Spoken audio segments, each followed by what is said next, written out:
మన రాష్ట్రంలో selective criticism ఉంటుందండి. భలే విచిత్రంగా ఉంటుంది ఇది. చదువుకున్న అంతేనా? Selective criticism. హ్మ్. ఇప్పుడు మాగుంట సుబ్బరామరెడ్డి ఉన్నాడు. అదే హ్మ్. ఇప్పుడు ఒంగోలు అనుకుంటా కదా ఎంపీ. అవునవును. అవును. హ్మ్. మాగుంటేనా ఆయన? ఆ! అవును. అవును. ఆ, అవును. ఆ, హ్మ్. ఆయనది ఎలక్షన్స్కి ముందు ఆయన వైసీపీ హ్మ్. వైసీపీ టికెట్ ఇవ్వలేదు కాబట్టి టీడీపీ టికెట్ ఇచ్చి తీసుకుంది ఆయన. వాళ్ళ హ్మ్. అబ్బాయికి టికెట్ ఇవ్వమని ఆయన అడిగాడు. ఆయన ఇవ్వనన్నాడు జగన్మోహన్ రెడ్డి. ఇంకోటి అది వీళ్ళకి ఎవరికో ఇచ్చినట్టున్నారు. దాని హ్మ్. కారణంగా అతను ఇటు వచ్చారు. చివరిదాకా ఆగి హ్మ్. మరీ వచ్చారు. హ్మ్. హ్మ్. ఆ టైంలో వాళ్ళ అబ్బాయిది కేసు అరెస్ట్ ఇవన్నీ గుర్తుంది కదా.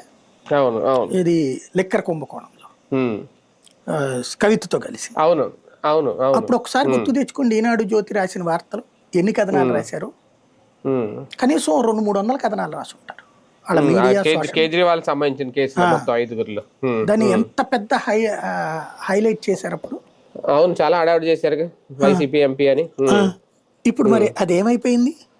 హ్మ్. ఆయన ఇప్పుడు తెలుగుదేశం ఎంపీ. వాళ్ళ అవును. అబ్బాయికి రేపు తెలుగుదేశం టికెట్. అది హుహు. అడిగాడు కూడా ఆయన క్లియర్గా. నెక్స్ట్ ఇప్పుడు నేను ఓకే. ఫోన్ చేయను మా అబ్బాయి అని చెప్పేసి. ఆల్రెడీ అక్కడ హుహు. హోర్డింగ్స్ హ్మ్. పోస్టర్లన్నీ మొన్న అట్టించి వచ్చాను నేను. ఆ, హ్మ్. పెద్ద పెద్ద ఇవన్నీ కూడా వాళ్ళ అబ్బాయితోనే ఉన్నాయి అక్కడ. హ్మ్. అంటే భర్త కన్ఫర్మ్ ఆ, చేసుకున్నారనమాట. హ్మ్. అంటే ఏంటి ఇక్కడ హ్మ్. హ్మ్. జరుగుతున్నటువంటిది. హ్మ్. అప్పుడు వేమిరెడ్డి వాళ్ళ మీద అట్లాగే నెగిటివ్గా బోల్డ్ చెప్పారు. అవును. వేమిరెడ్డి వాళ్ళు ఇప్పుడు ఇటు రాగానే హ్మ్. అద్భుతం. అంటే అవును. మ్, ఆ, తెలుగుదేశంతో కలిసి ఉంటే సుజనా చౌదరి గొప్పోడే.